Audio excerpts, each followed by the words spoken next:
A common question as an amputee: how do you buy shoes, and does it change the way you walk? That is actually a really important one for us as an amputee, because when we have our prosthetic legs made,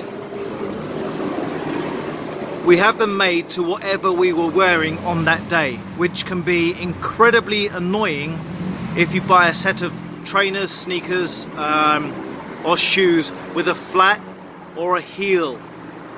The sole is not that important because the sole is flat, but it's if there's a spongy heel or if there is a heel.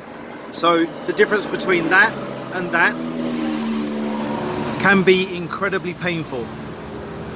Also, the way you walk with different shoes, that makes a big difference. I used to be an airline pilot, and I found that when I walked with my prosthetic leg with the heel of my shoe, I actually looked like a duck. My butt was sticking out, my knees were going forward.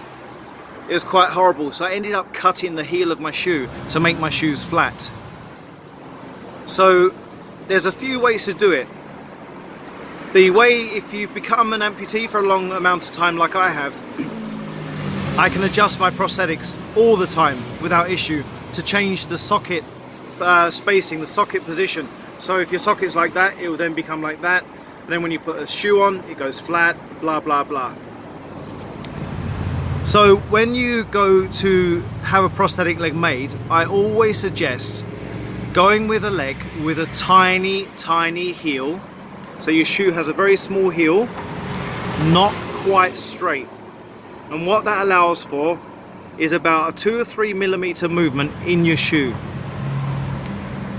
And that will allow the position of your leg to bend just slightly, whereas if it's completely flat, you're going to go like that, or you're going to go like that, and it's not really very good. If you get free alignments, you may want to buy the shoes and go to the prosthetist afterwards.